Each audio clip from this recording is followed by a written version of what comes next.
Hey, what's up, good people? It's Jay Ray, the co host of Q Points, and I wanted to come to you because there are two really important ways that you can support our show. One is by subscribing to it wherever you listen to or watch your podcasts. Q Points is pretty much everywhere. The other thing that you can do is you can visit us on Apple Podcasts, on Spotify, and on Podchaser, and you can leave us a star rating. Please rate us 5 stars because you know you love Q Points. And on Apple Podcasts and on Podchaser, you can actually leave us a written review. It's not required, but it really does help to spread the word about the show, and it helps people to discover it as they're looking for new podcasts to listen to. We're always appreciative of you supporting Q Points. We thank you so much for all that you've done for us so far, and enjoy the show.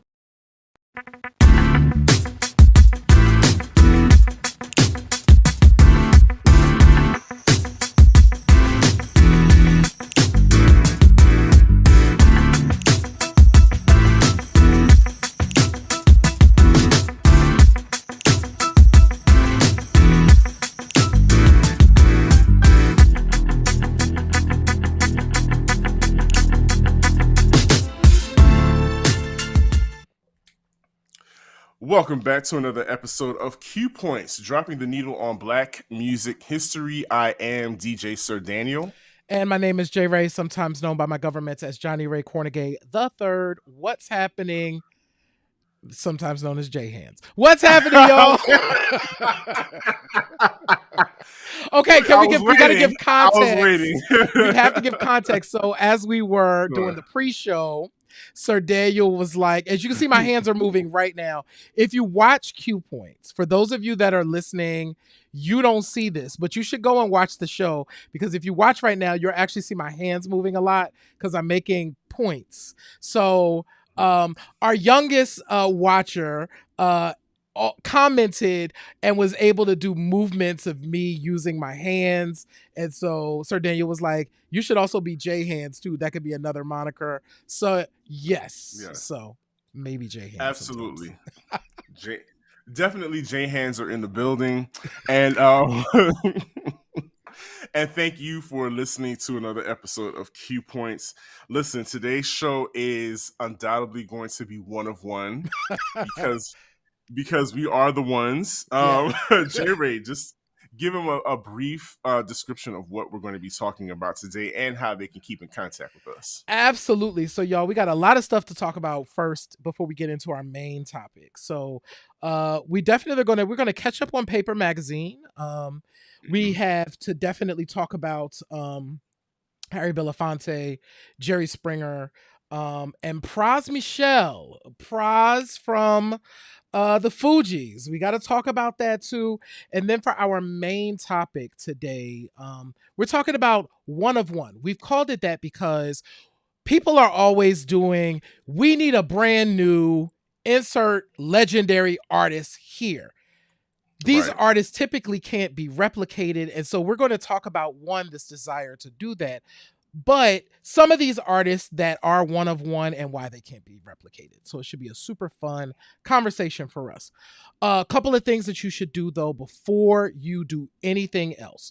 Wherever you are listening right now, subscribe to the show. So go ahead and click the subscribe button so you can stay up with Q Points. And you could go a step further. If you want to support Q Points, this is absolutely free. Just share the show. You're a music listener. You're here because you're really into music, in particular Black music, from the eras that we talk about.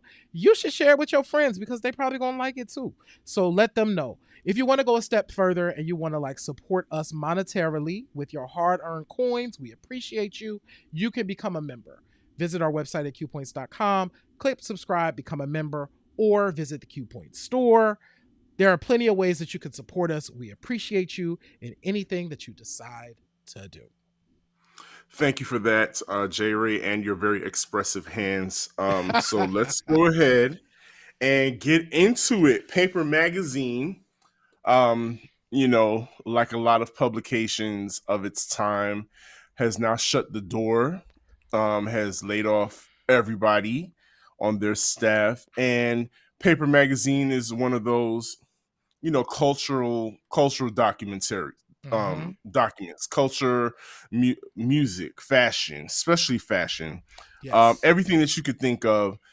Paper Magazine brought to us, and now it's no longer. And it's sad. I'm kind of indifferent now, only because you and I, we've gone through this before. We're Oh of a yeah. certain age now. We've seen almost all of our favorite publications go out of print, Yep. or go strictly digital, or just stop production. Period. Yep. So it is kudos to them for lasting this long. Yeah, because they've been around Um, for a minute. yeah, and they've had a lot of hip hop icons on the cover of their magazine. I Mm-hmm. remember that was one of the first places that featured like Foxy Brown, Mm-hmm. Charlie Baltimore. You know, people that you would never think of, especially a lot of the women in rap. They Yeah. featured a lot of them on their covers. D-Light, you name it. They also featured an up and coming podcast host and Yeah. show engineer by the name of Johnny Cornegate. Did you ever see that particular article? You know, I did. I was definitely in Paper Magazine in 2015, 2016. That's amazing. Yeah, I was talking about CNP, or the Counter Narrative Project. It's my day job. Mhm. And was talking about something related to the work that we do at CNP. And they oh, I feel like it was part of American Express. Remember how we were doing the Pride, the American Express Pride, and I feel like Yeah, Paper yeah, yeah. Magazine featured us one year, and I was in there. So there's a picture of me that has been used a lot, that was in paper. I want to see if I can find that, because I need to archive it You now. gotta. I gotta archive that Q&A from Paper Magazine. But yeah, that magazine, it was a hallmark for a lot of reasons. One, it was a place where you could go and kind of get put on. They did a pretty good job with having writers that had their pulse on pop culture, so you could get introduced to artists there, and it was just a place for the cool kids to hang out. So I didn't know until you mentioned it in preparation for this show that they had shut their doors. One, not subscribe, not surprising. You are absolutely right. We've seen, since we've been young, all of our publications, Hmm. all the publications that Sir Daniel and I grew up with, basically Source shut down. Magazine, Word Up, Black all of Beat, Black Beat, all Right On, all of that stuff is gone. Vibe Magazine. yep, Jet.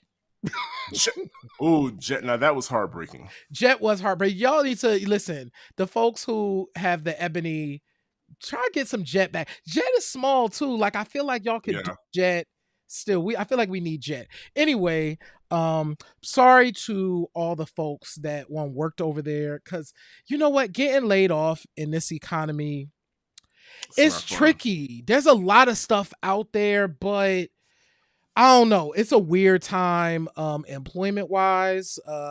So yeah, so just sending love out to those folks, because, we got to make sure that people are all right, and it's a weird time in the economy. So that part sucks. Absolutely. I can oof, being a freelance writer and being responsible for, because we have friends who do Hmm. that. We have friends who are Absolutely. freelance writers, who are journalists, and just hearing some of the horror stories about them, turning in documents, turning in articles, but then having to wait months upon months for their money to come in is just ridiculous. So hats off to them. Keep Yes. making your living, because we do need people to document this music history that we're doing. Speaking of music history, Yeah. civil rights, somebody who has graced the covers of Jet Magazine, Ebony Magazine, every cover you could think of, Harry Belafonte passed away earlier this week. And to say that it was heartbreaking is an understatement. Hmm. I don't know if you saw my Twitter feed, I didn't. but when the news was announced, I automatically I had a memory trigger. Hmm.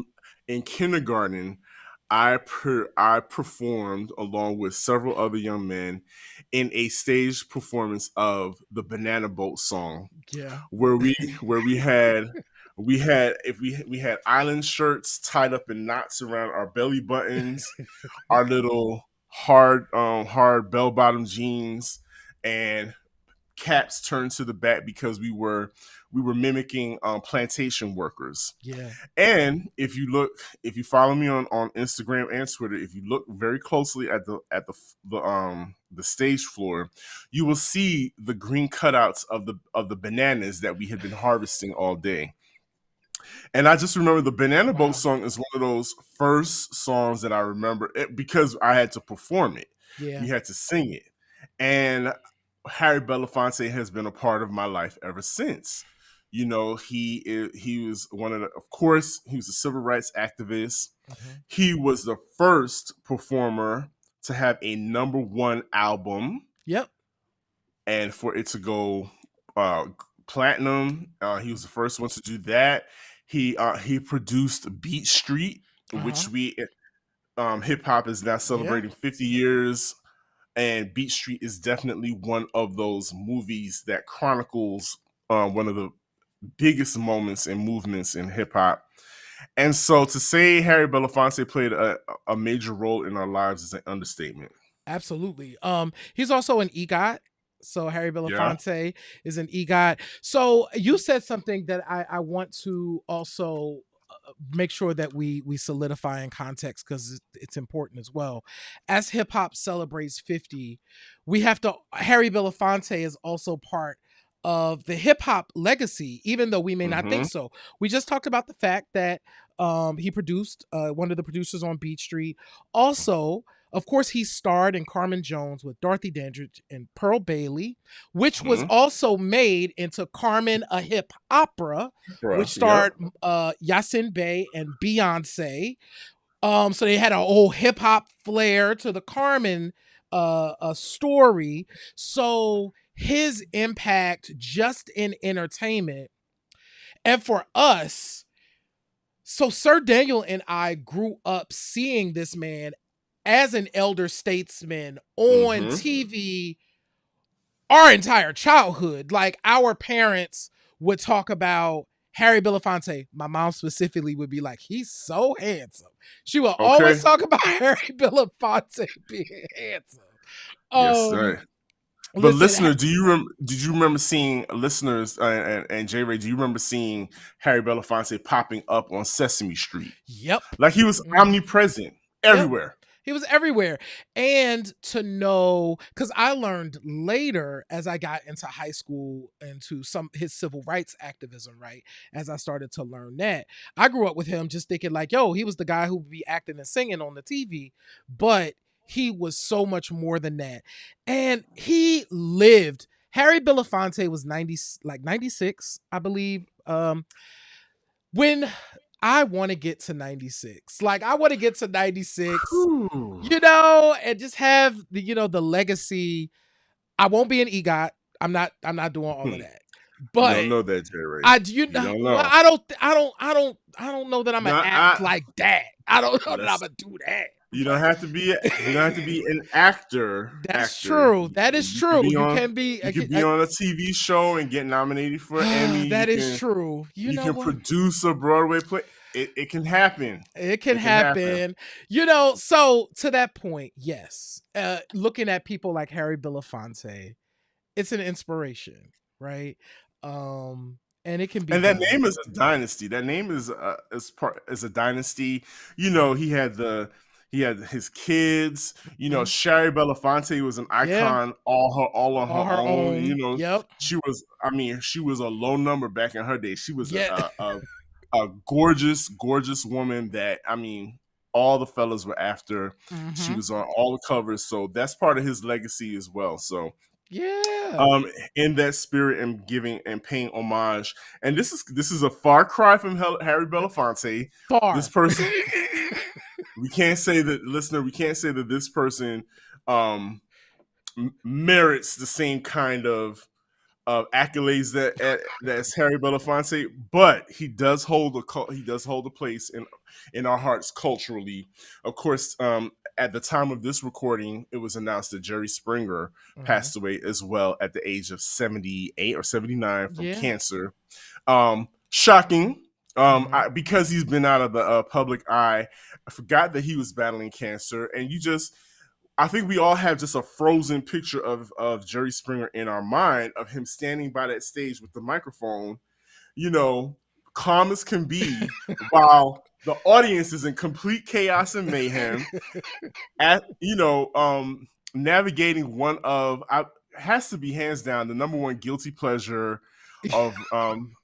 of reality talk shows, the Yeah. beginning of reality television. Yep.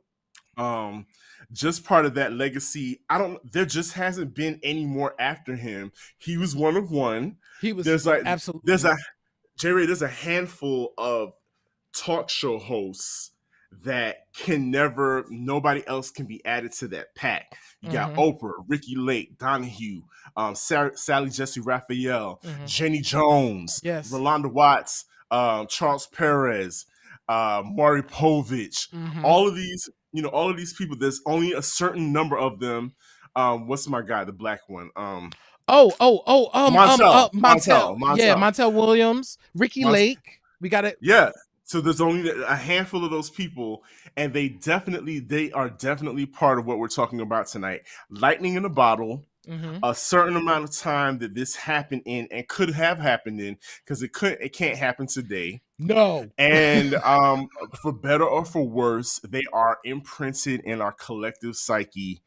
And he's definitely part of that number. Jerry Springer, did his thing. He ran an office, Yeah. public office in In Chicago, Cincinnati. He was Cincinnati. a councilman, I believe, in Yeah. Cincinnati. He was a fascinating figure, an attorney, I Mm-hmm. believe, by trade. Um, that show, God bless it. That show, from the time we were teenagers, Mm-hmm. has been on the air, and it was in my case, I'm gonna use an I statement. Some of those shows was the first time that I had heard that people who lived this whatever lifestyle it was lived, because they Uh-huh. appeared on Jerry Springer. It was always outlandish, though. It was always insane. But A to wee your bit exploitive. very much A little exploitive. bit. But to your point, Sir Daniel, that type of content could have only happened in a certain period of time. It was crazy coming. The 80s and the 90s were a weird time, y'all. It was different in the world. There were less rules. We're very Oh yeah. PC now. That wasn't true then. But Jerry was one of those. He's just been around. I was surprised that he was on as long as he was, because he did Yeah. that show forever. Him and Maury. I was like, child, are y'all ever gonna leave? Like, y'all still doing these shows? I know that Jerry passed the baton to Steve. I guess Steve is still Mm-hmm. on Steve Wilco. Yeah. his security or Security guy. whatever. Yeah. But Jerry Springer, for better or for worse, really did help to shape trash TV. It was like him Yeah. and what's the other dude? Him. What is his name? He had the big Morton Downey mouth. Jr. Morton Morton Downey Downey Jr. Jr. Yep. Mm-hmm. Yeah, yeah. And not for nothing, Jerry also gave a place for a lot of black musicians to perform on the show. I remember specifically that clip comes up every year of the 69 Boys doing What You Want to Get Her for Christmas. And they Or Jerry Springer. they performed on Jerry Springer. Jerry Springer had Ricky Dillard and New G, huge gospel artists, performing on his show for, I believe that was a Christmas special also. So there was a lot of crossover. There was a lot, because they knew who their audience was. Right. They knew their audience was very, and I'm putting up the rabbit ears, listener, very urban. Yeah. And remember, Jerry had a movie that was very That's urban right. as well. Yeah. OMG. Rest in peace to Jerry. You will never be forgotten. We can't forget you, Jerry. Jerry. Because I remember when Jerry. I remember when that chant. Okay, back in the day, y'all, that chant wasn't always a part of the show. There was actually in the early years of Jerry Springer, it wasn't that bad. Like the early years of Jerry Springer were more Sally Jesse Raphael and Jenny Jones before Mm-hmm. it became late 90s Girls Gone Wild. Like it Yeah. was very Yeah, different. they all started out wanting to be serious journalism shows, Yeah. and then when they saw that Oprah kind of had that lane on lock, everybody Yep. was like, well, shit, we got to do something to compete with Oprah. So I guess we got to go all the way on the other side and Let's just start do. fighting. Let's start fighting and bringing out the transvestite school teachers with horses in their basement, all that kind of stuff. It was Jerry Springer. Everybody was on that show. Wow. Yes, Rest sir. in peace, Jerry. Rest in peace, Jerry Springer. Now, another news item that came up that sounds tabloidish and sounds so outlandish that it could have been on an episode of Jerry is we had spoken about this in passing, but Prazarako Michelle, formerly of the Fugees, was found guilty on not just one but all 10 counts, and everybody is stunned. Everybody is complete. First of all, a lot of people didn't even know that he was on trial. I think Right. we're like one of the few people that actually talked about it. But now that he's been convicted, it's like, yo, dude, 10 Yo, counts? 10 counts, and we are talking big money that he was now convicted of embezzling. Um it just puts into perspective how one of the arguments that Praz's team was making was that he had gotten bad advice. Here's what I'm gonna say. When you are jockeying for money and power, there is a risk every time. There's a risk every time that you do that. And it is very obvious that he was really interested in a particular position, a particular type of power that was also very lucrative financially, and got caught up. But this is, and the level of caught up of being convicted on 10 counts in a federal trial, that's a lot of time. And that, damn. So watch yourselves Exactly. out there, y'all. Like, start asking questions about, is stuff worth it? Like, ask, is it worth it? If you get caught, is it worth it? And in Praz's case, Praz's like, listen, Praz's defense was, I didn't realize what I was doing. Mm-hmm. I'm sorry, that doesn't work as a defense. So my thing for me and for folks is, be careful, make wise business moves, because you got to be able to defend it. It's sad, like you're saying, fame is a hell of a drug.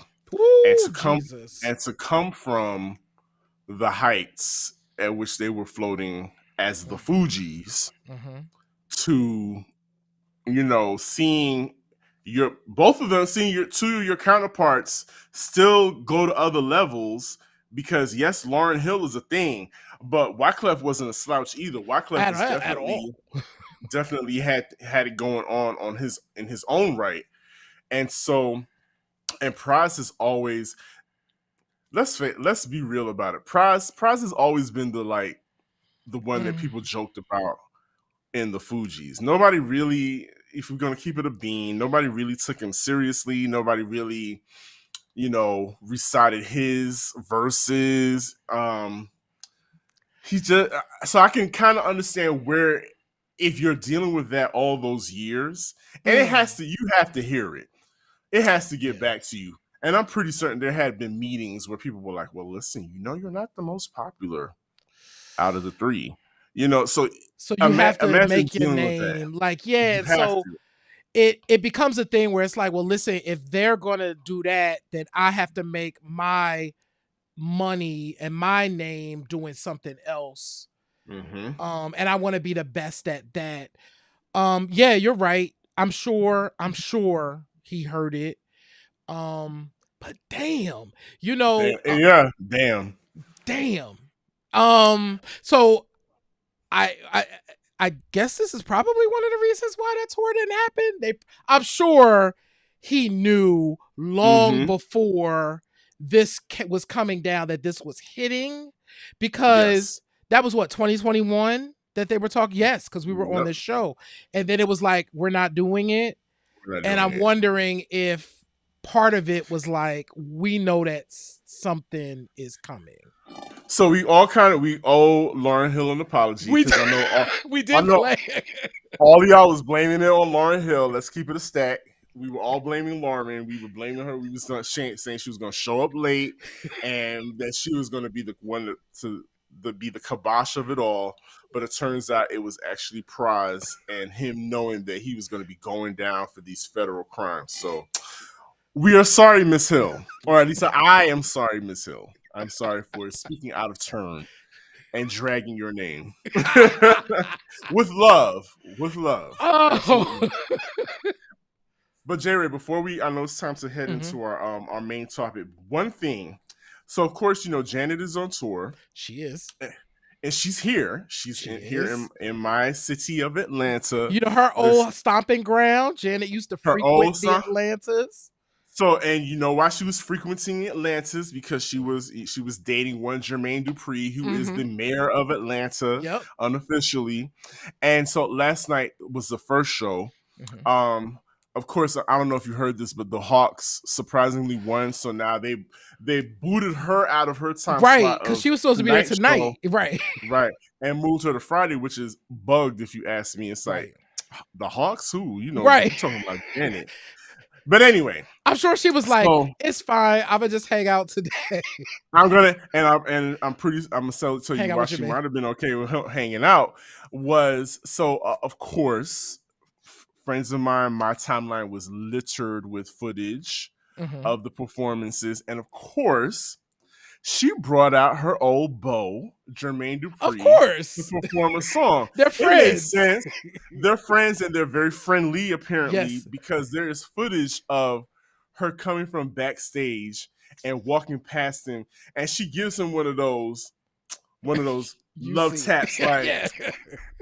like boy, don't be looking at me like that. That kind of I Right. see you over there looking at me and so I automatically thought when I saw that footage, I was like, yo, if Janet Jackson spins the block, spins these College Park blocks this one more time for Jermaine Dupri, y'all would have a riot. Listener, you would have a riot if Janet Jackson spun the block. But I think, as Amanda Seales says, spinning the block is probably the best thing that you can do because you already know each other. Absolutely. You have a foundation already built. And it was very clear when we saw the documentary, Jermaine was the only ex in the documentary physically, right? Everybody else, it was archival footage and all of that. Jermaine actually was part of it. And I'm like, oh, that says a lot about their relationship, and what she thinks of him. Yes. Because what we were left with was, we got the sense that yes, even though he admitted to doing some foolishness, that she also kind of understood him. Right.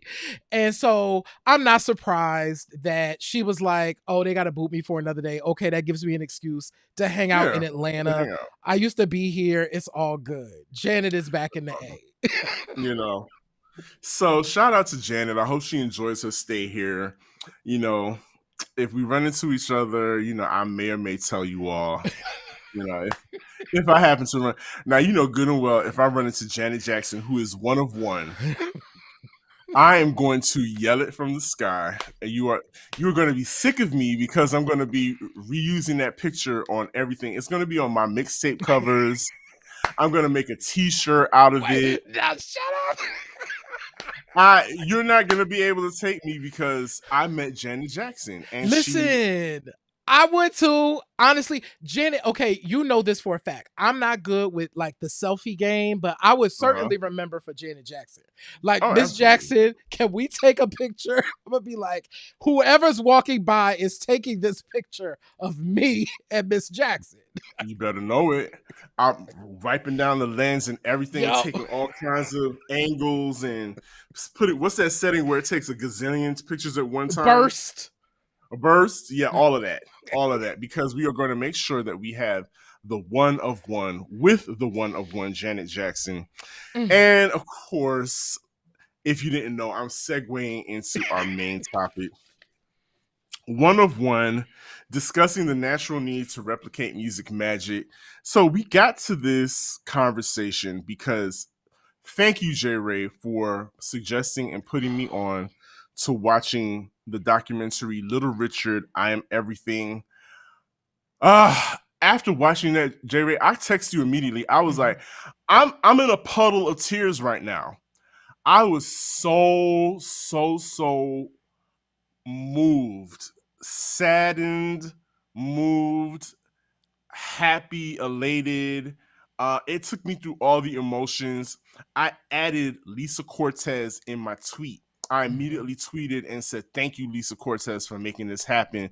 Lisa Cortez, who of course is the producer of this documentary, but she's Mhm. also a name in the annals of hip hop as well. Like Lisa Cortez's name pops up on the back of a lot of rap albums, that you will, and that's a different story. But yeah, Mhm. Lisa Cortez is definitely hip hop affiliated. But yes, Little Richard undoubtedly is one of one. When I say he is a comet that came to this earth to do what he did in the manner in which he did it, despite the Mhm. contradictions, the being robbed and unappreciated and not acknowledged for all that he did, he of course his influence is felt. And the fact that I love at the end they had a montage of all the artists that Mhm. you can see Little Richard in. You can see Little Richard in Little Nas X. Mhm. You definitely saw him in Elton John. You can see him in Harry Styles. Mhm. All of these people that have come way after the fact are still eating off of what Little Richard put on the table for everybody. And so, but with that, as much as people have taken little petals off of Little Richard's flower, nobody, absolutely nobody, has been able to replicate what he has done in the manner in which he does it. Yeah. Like, you can't. So, and that's why I think this conversation that we're having is so interesting tonight. The Little Richard documentary shows you what happens when a person leans in to the fullness of who they are, even with the Mm-hmm. contradictions, right? Little Richard recognized the duality that he was holding, and that's why he would put it down and pick it up and put it down and pick it up and put it down.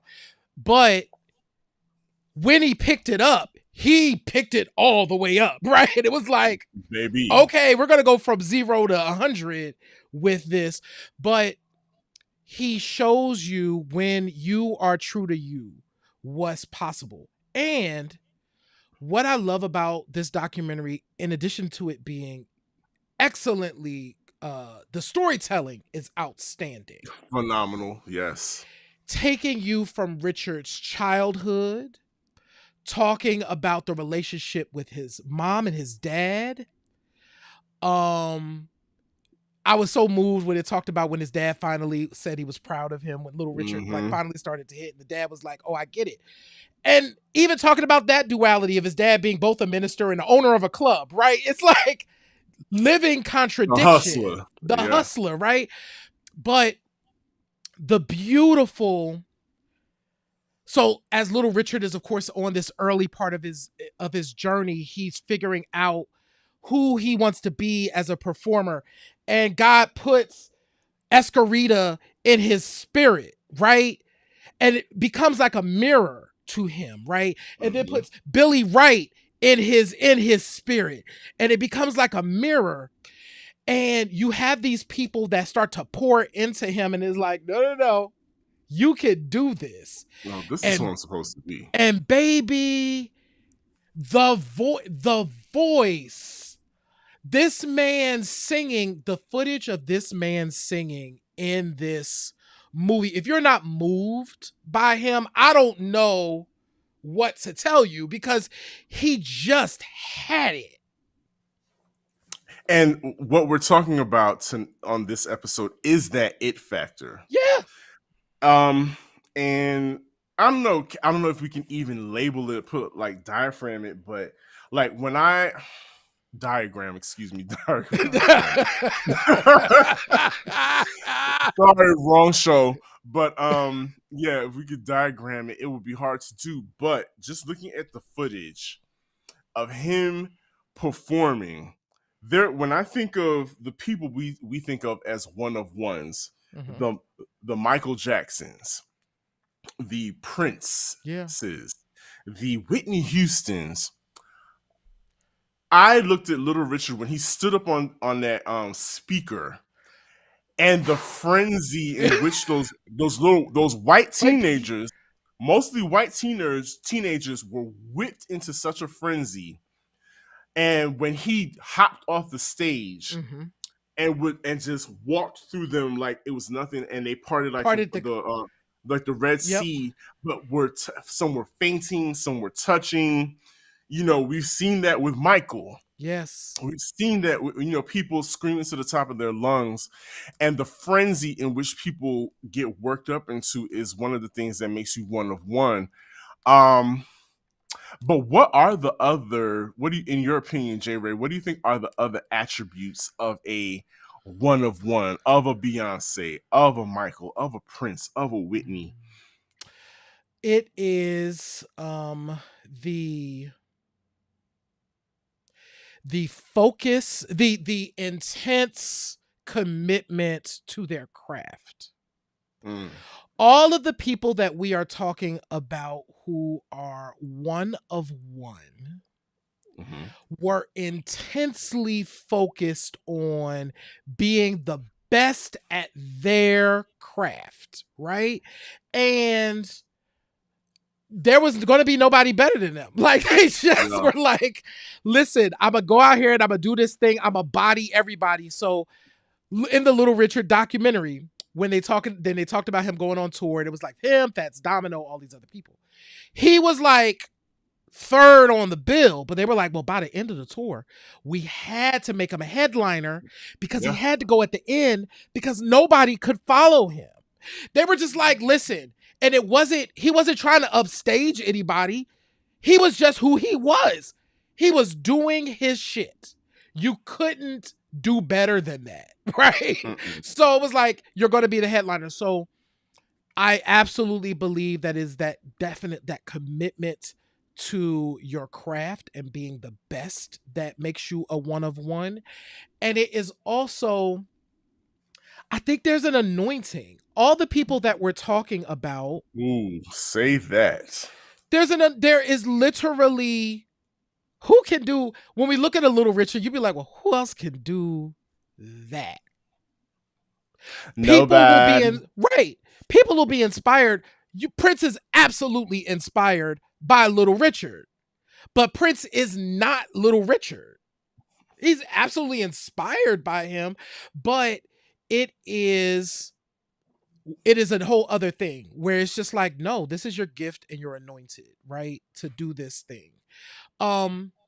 As an aside, I was reading the review of Kipper's album Ordinary Story in the LA Times, and the writer talked about the fact that what Kipper was able to do at the time was Kipper take Jones, Kipper Jones, yes, singer-songwriter Kipper Jones, Ordinary Story.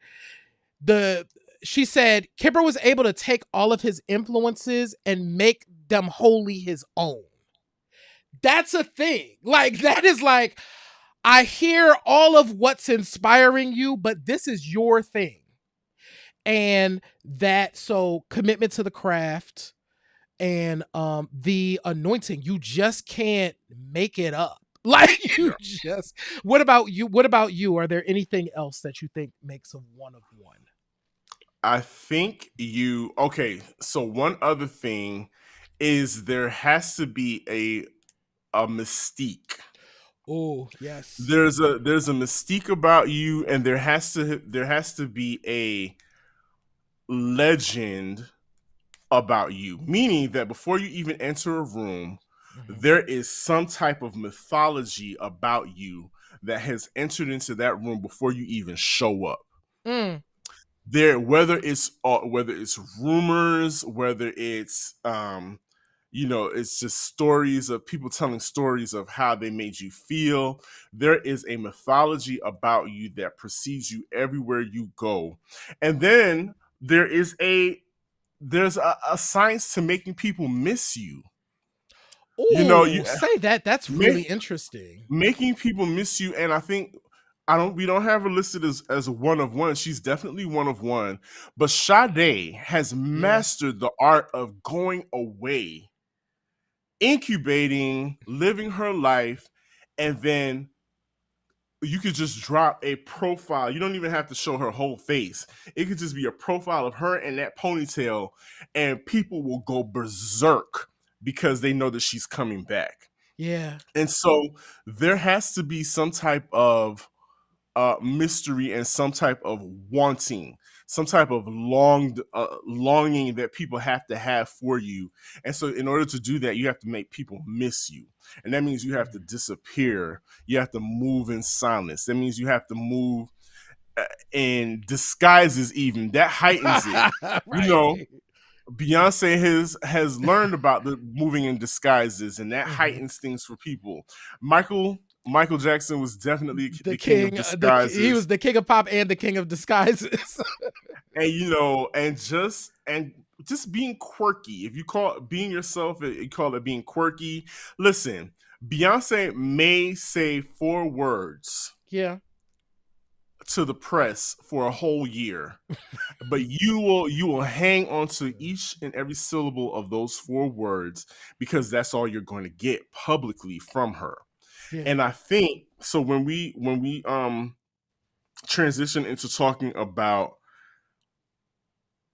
what makes these people unable to be replicated, and what this unfortunately generations to come after them may try but aren't going to be able to do, is because that ethic, that work ethic, for some people just doesn't exist anymore.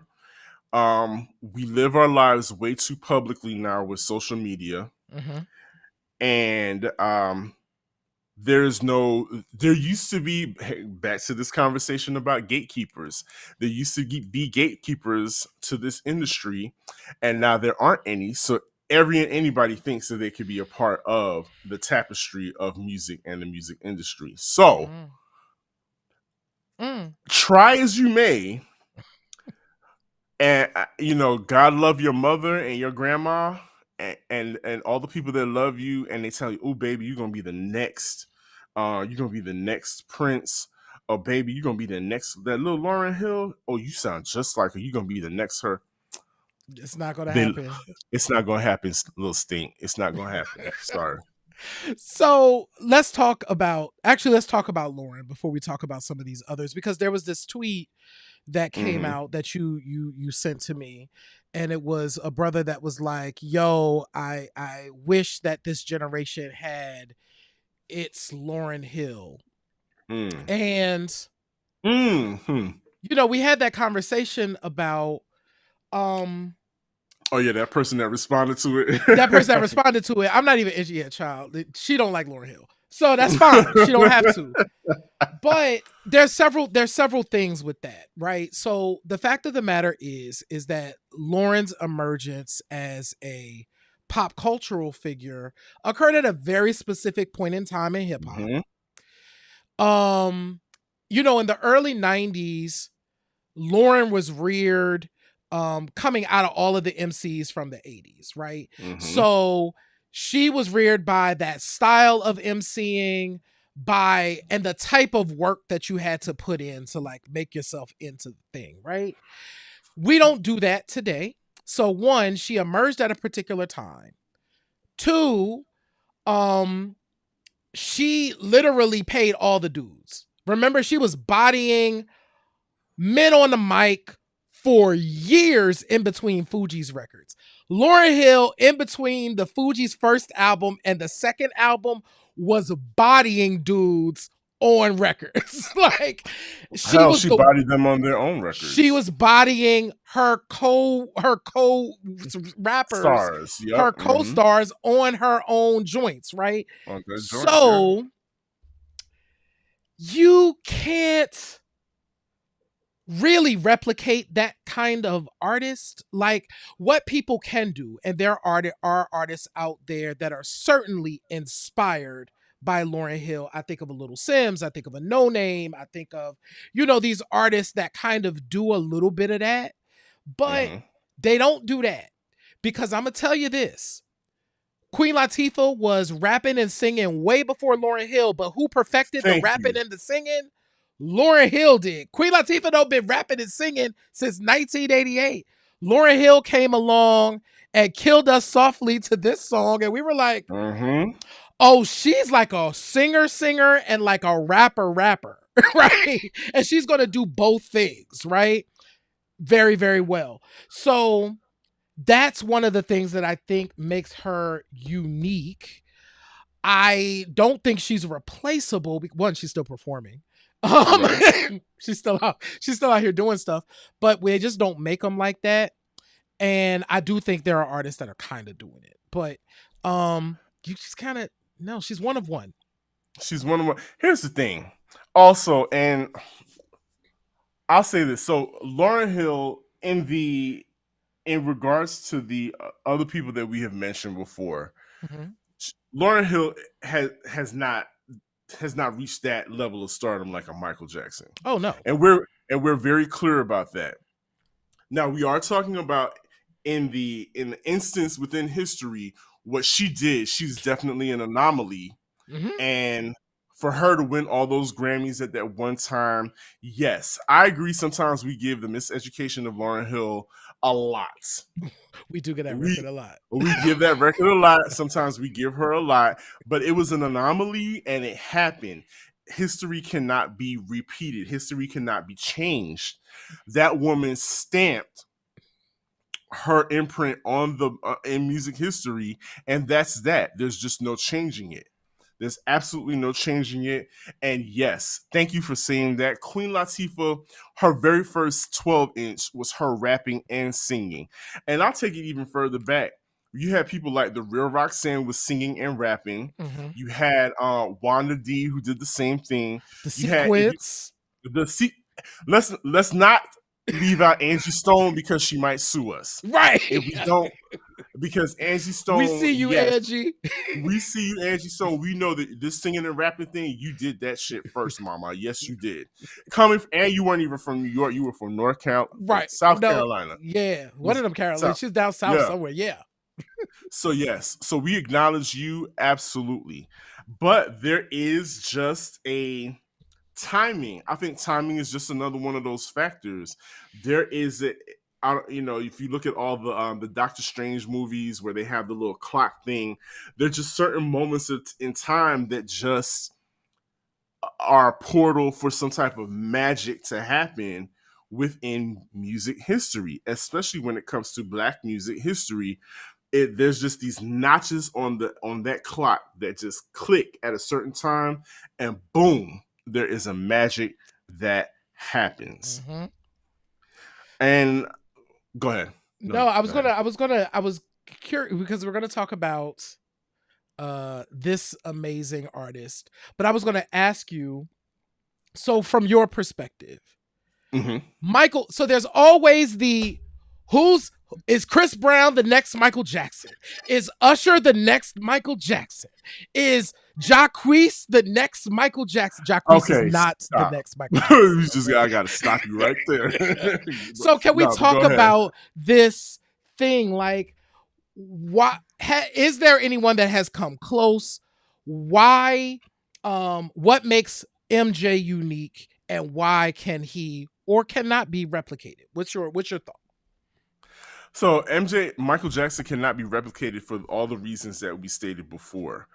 He he embodied all of those reasons: the mythology, the dogged commitment to his craft, the unmatched work ethic, Mm-hmm. the and the anointing, Mm-hmm. and the just the way that time works. That portal in which he came through, that was supposed to happen for him at that time. You just cannot catch lightning in a bottle, and there's just certain things that you cannot replicate. Now, do these young men, and I will stop at Usher. Usher, Usher, I believe, Yes. understands. Now you have artists that understand and that learn. Mm-hmm. Usher is definitely one of them. He understands. He sat at the foot of Michael. He had the opportunity and the joy of being able to stand on stage and dance with that man. Yes. So, and I'm certain he asked them all the questions. So you can, and you can see it in Usher, in the love that Usher gets, because Usher is a true student of his craft, and and gives it to us the way it's supposed to be presented.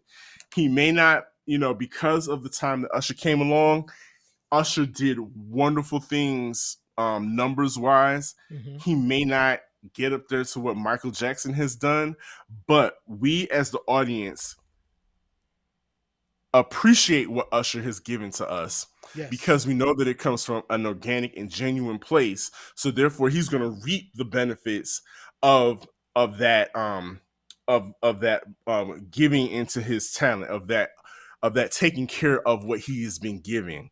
Mm-hmm. Because if you there's a principle, I'm not even going deep into that, but a lot of us, if we don't take care of what has been given to us, the Mm-hmm. principle is that you're not going to get more until you start taking care of what you already have.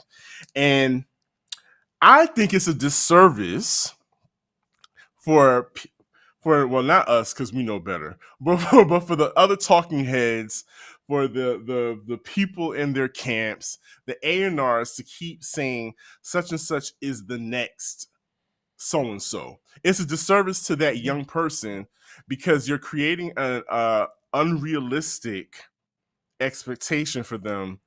That's just not going to happen. Now, reach for the stars, shoot for the stars, and you might, what did it say? No, shoot for the moon and you might catch a star. Mm-hmm. That kind of thing. Yes, by all means, do your very best. That's one of the 4 agreements. Do your absolute best.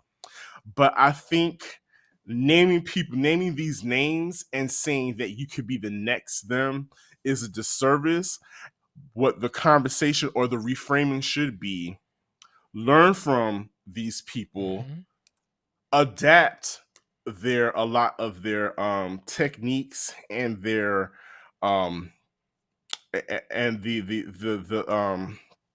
care and the that they put into their craft, and you too can reach your own, what is supposed to be for you, your own success, and define what that success is for yourself. So Mm. if I was somebody's A&R, if I was somebody's manager, I would never utter those words to them. I would That would not be in a press release, nothing like that. It's just a disservice to them. And I Yeah. think we're really handicapping a lot of these young people that want to make music and want to create things, but then we already put them in a box or try to pigeonhole them to a standard that they're never going to be able to live up to. I'm so glad you brought this up because this also applies for music listeners as well. When we get so attached Mm.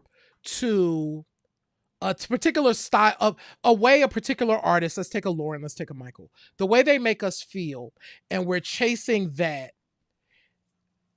very same idea, it closes us off to what we can get. And I think for all of the artists that we're talking about, particularly when we get to Prince, right? Mm-hmm. These people arrive to us giving us something that we hadn't been given before, right? So if we were closed off to receiving it and to hearing it, we could have missed all of this greatness, right?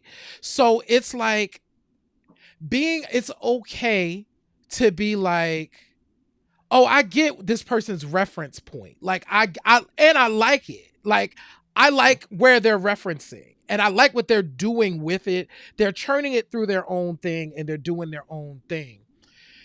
I feel like when we're like, "Oh my god, I wish we had a so and so," we're there's that so and so's probably that person or that feeling is probably already out there. You're just looking for it in this package that it ain't in.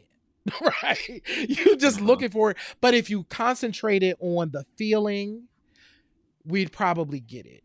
Um yeah, like I don't it's so interesting. I don't think there's a need to we don't need another Michael Jackson. We already got one. He was here. He was Yeah. already here and we know what that was like. And honestly, I don't know how we going to do that again. We don't even sell records like that no more. Like No. he was selling like 1,000,000 records a week. That's Exactly. like nuts. And I think it must be mentioned that a few of the people that we have listed here that we speak of fondly as one of ones, Mhm. they're not even here anymore. Nope. They're no longer with us. And I think I don't know if people thought that created a void, but I don't think it created a It void. doesn't I because think it their made music lives. their music lives, and I think it made us want to celebrate what they've left behind even more. We're still talking about them. You know, Yeah. if we just talk about Whitney Houston Oh God. alone, like there have been several people. Well, no, there's like a handful of people that when those Whitney movies come out, they call on one or two people to replicate her voice, Mhm. and even then, it doesn't even come close. No, Love, they use Deborah Cox a lot. a lot. Mhm. Love Deborah Cox. Deborah Cox is a constant. First of all, she's my Guyanese sister, so love her for that. And then she's a consummate professional. Wonderful. She is one, like I was saying about Usher. Study her craft, dogged dedication to her craft, and so she reaps the benefits of that. For people to even say, you know what, let's use her because her voice is close enough to Whitney's, and we'll get it. But it's still not the same thing. It's still not the same thing because there's just a texture and a cadence to a Whitney Houston lick that just nobody can repeat. Even the people that learned under her or were her mentees, vocal Bibles, as much as we love them, they've gone to the extent that they can to be as much of their own person as they can be and not be compared to that person. Yeah. So it's just stop doing it. Let's just stop doing it to them and stop doing it to yourselves. Yeah. I mean, when we think of a thing like Whitney, when we talk about that anointing too, right?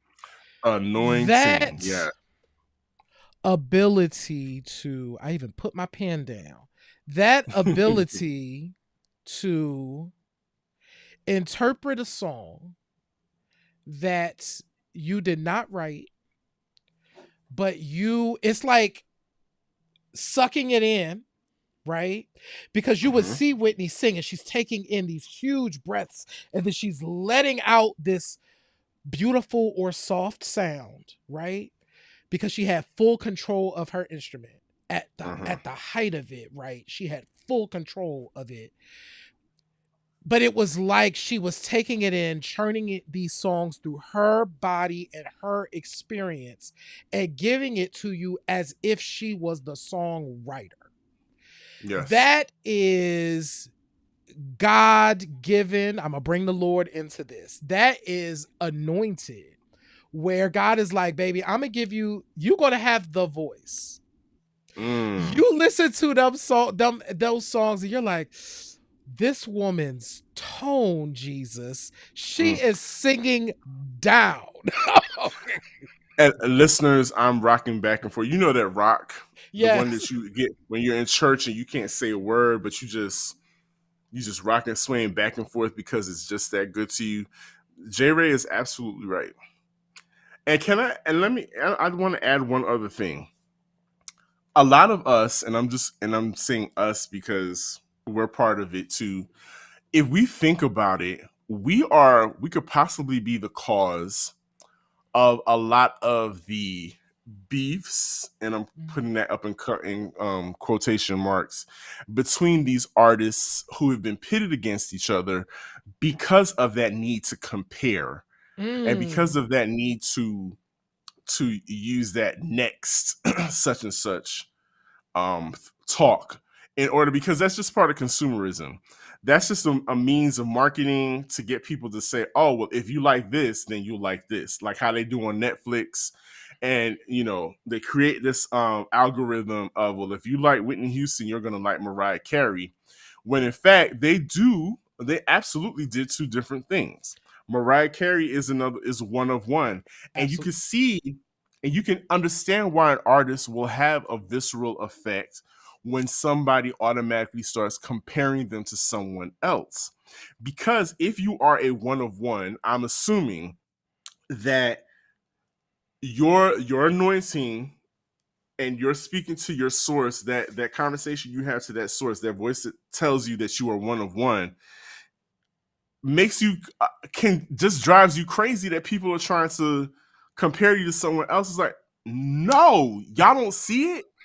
You don't see what God has put here. What God has put, the source has put in me, is that I'm supposed to do something completely different from such and such. Mm-hmm. Love them, and they're one of one too. I know because the source told me that, yeah, that's one of your one of one siblings, Yeah. right? And so, but no, I'm me. How Mm. dare you?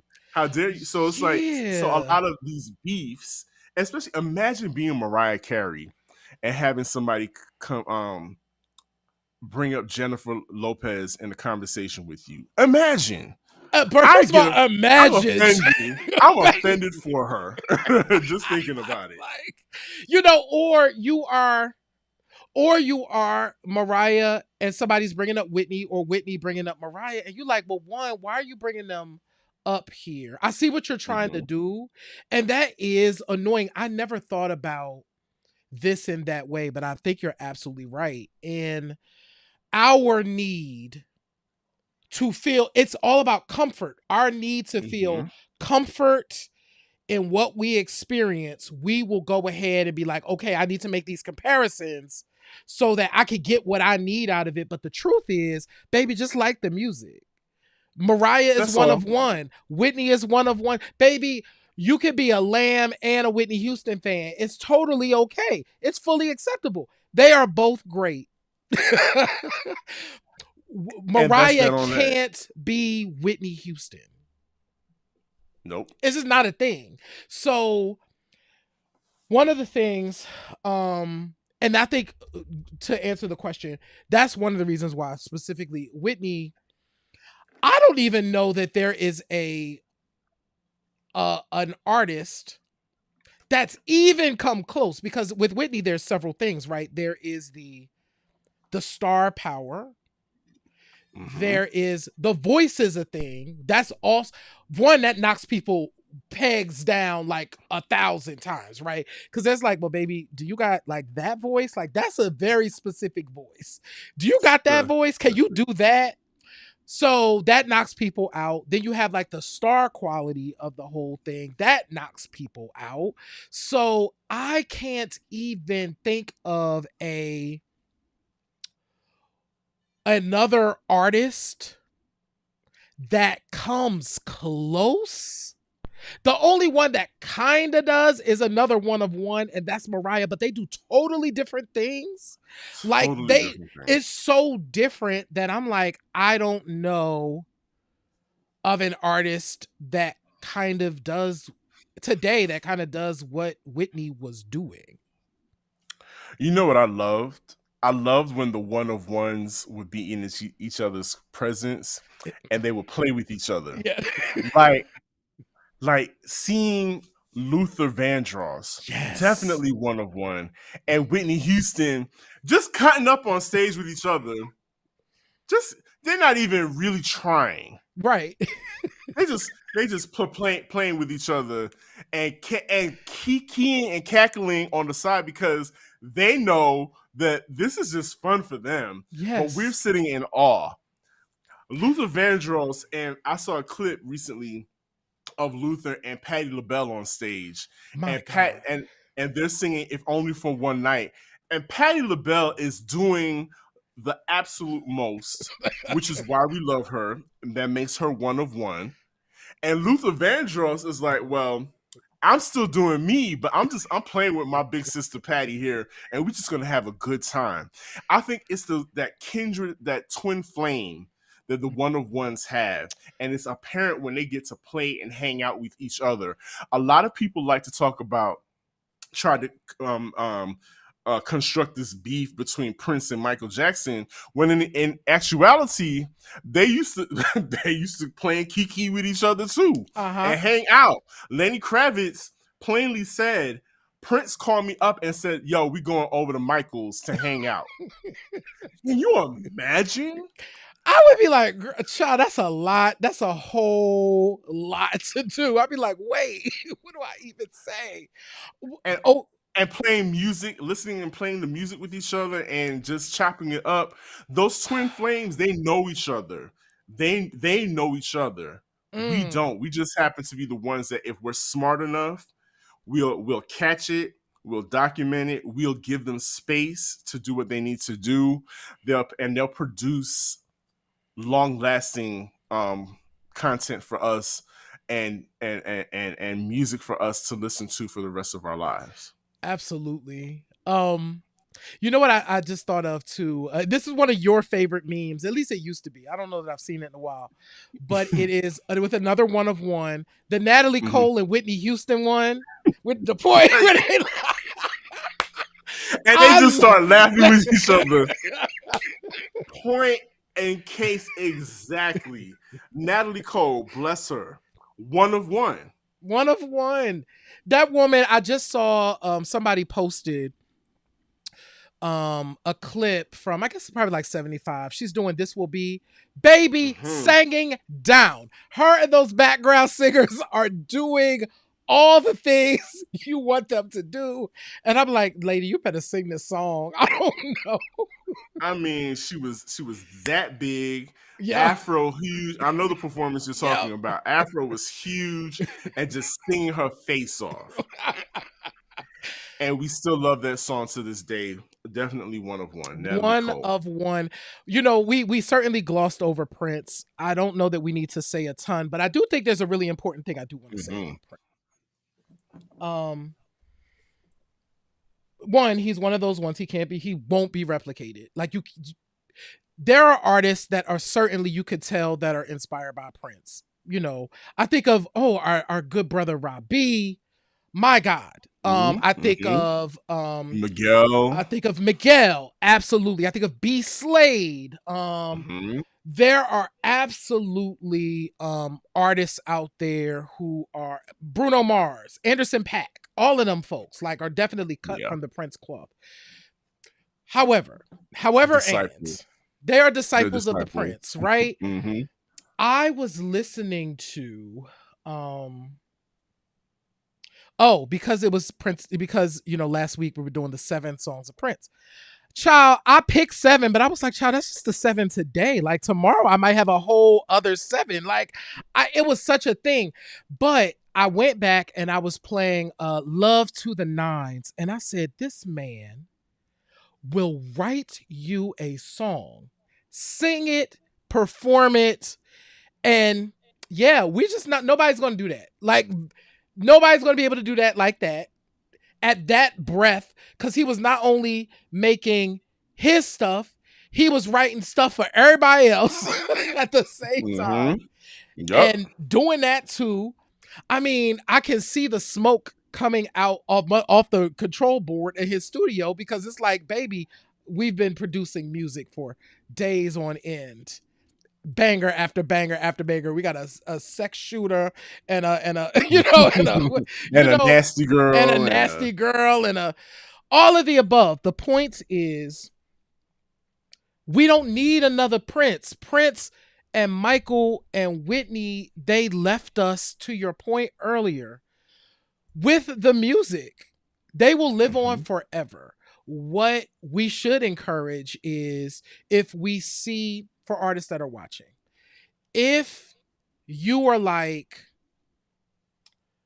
if you need people to look to, pick some of these artists to look to. Pull old performances, pull records, pull B-sides, pull them songs that people might not know, because you're probably in there somewhere. They have a Mm. mirror, like Escarita and Billy Wright showed Little Richard a mirror of himself. These artists are there for you so that you can see yourself too. Take what these artists have already done and make it your own. Be you.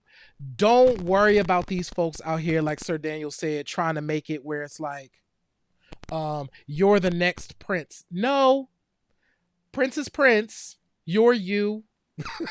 I need you to be you. Absolutely. I think this is like a love letter to. It sounds like we're not bashing artists that are on the come up. We're actually, this is a love letter to you. Mm-hmm. This is an instruction manual. These are your two older uncles that know a little bit about music. They've been Mm-hmm. around for a minute, saying, "Hey, listen, do that. Don't do this. Mm-hmm. Listen to that. Think about doing this, but most of all, be yourself. If you feel like you're a one of one, absolutely be yourself. We are going to see it. Mm-hmm. We are going to know it. That's just one of those things. We're going to know that you're a one of one. And so, yeah, to J Ray's point, absolutely please be yourself. Look for those mirrors and accentuate that. Mm-hmm. Speaking of another one of one, so J Ray, last week I gave you an album Mm-hmm. that you should take on a desert island Yes. and by a one of one, Grace Jones, absolutely one of one. Absolutely. Never be another one of her. Um, Gaga, there'll never be another Grace Jones. Uh, how did you enjoy Living My Life by Grace Jones? Let me tell you something. I absolutely freaking adored this record. So I had not heard it in its totality. I was familiar Mm-hmm, with My Jamaican Guy and Nipple to the Bottle. mm-hmm, Um, and I I was like, oh my God. So I would absolutely, let me start with, I would absolutely take this to a desert island. Here's all the okay. reasons. So it includes, it's a combination of groove. Mm-hmm. It is just the right amount of punk and rock that I like, Mm, which of course Grace was doing at the time with the, the Sly and Robbie stuff. Um, and it's straight ahead, but it's also quirky in a lot of ways, because that's with Grace's tone and the way she delivers. It's just a unique sort of sound. So I absolutely fell in love with this record. I had not listened to it in its entirety, and I know why, because it was 82. And, I was super young. And even though this record was a hit, it wasn't like nightclubbing her record before, like a huge hit. So I just kind of missed this. But I will say, my favorite song, Inspiration, is my favorite song on this album. It's the second from the last track. Interestingly enough, for this record, it's only 7 tracks and they released like 5 singles, which is hilarious to mm-hmm. me. Um, but Inspiration was not a single, and it's absolutely gorgeous. It's inspirational. So I highly recommend for folks, go and check out the Grace Jones album, Living My Life, and check out the song Inspiration. But also, uh, Cry Now, Laugh Later. Love that song. Which was a single. I think that was the last single from this album. Um, and yeah, I highly recommend this record. I played this record 2 or 3 times between over the week. And I also went back and revisited the Nightclubbing album, because I hadn't listened to that record in a while. Okay. Grace Jones's cover of Bill Withers' Use Me is one of the most awesome things that folks can listen to. So while you're listening to Inspiration, off the Living My Life record, go back to the Nightclubbing record and play that Use Me cover that's on there because it's crazy too. So yeah, no, this record I would take to a desert island. It's now in my rotation. You did real good. This is a J Ray 100%. This is the kind of shit I like. I feel so happy. I feel proud of myself right now. I'm proud of me that because I consider J Ray to have like a very fine-tuned palette when it comes to music. And for him to like 100% stand behind a record, that's a big deal I because really like this. I'm the like, guy how is did not I know this record? Like, the guy is not a slouch when it comes to music. So take my word for it. But yeah, I'm glad we did that. We if you and I think listener, if you have suggestions for us, by all yeah, means, please send them to us if you think that there's something that J Ray and I could benefit from hearing, a yes, body of work that you think we could benefit from hearing, suggest it to us. And if we want to talk about it on an episode, we definitely will. absolutely. So y'all listen, make sure that you, if you are listening, well, once again, if you've gotten this far and you hear this, that means you have hung out with us the whole time. So make sure that before you leave, you hit the subscribe button, and also make sure that you share the show, because there are folks in your universe that I'm sure would be into this as well. If you are interested in supporting us even further, you can become a member of Q Points by going to our website, qpoints.com, clicking the subscribe button and becoming a member. And you can shop in our store at store.qpoints.com, y'all. Awesome. Great show, J Ray. At the let's see. Next week, Mm-hmm. we're figuring things out. Yeah, We're figuring things out for next week. We may be in person, like face to maybe. face. We may be face to face next week. We may not. I'm not gonna make any Yes, promises. right. However, but at any time that you listening to this show, you're gonna be blown away. Again, I thank everybody, the people that have reached out and told me that I may not have a chance to listen the night that you all are live on Facebook, which is Thursday nights. Mm-hmm. But when I go back to the show, I enjoy these episodes. They tell us that they enjoy the episodes and they get a whole lot, Thank y'all. and they feel like we're super knowledgeable, which is the biggest. That's the biggest compliment to Yo, us. because it'd be Our scary crew. sometimes. It's like, oh my God, do I know enough about Right, this? But thank y'all. Thank y'all. and we just have a good time. Even if we don't know a lot about it, we'll ask the questions, Mm-hmm. and hopefully we can have people that can answer for us. And so, yeah, we just have a great time doing this show with J Ray. What do I tell the folks each and every time that they tune in? In this life, you have a choice. You can either pick up the needle or you can let the record play. I am DJ Sir Daniel, My name is Jay Ray, y'all. also Peace. also known as J Hands. But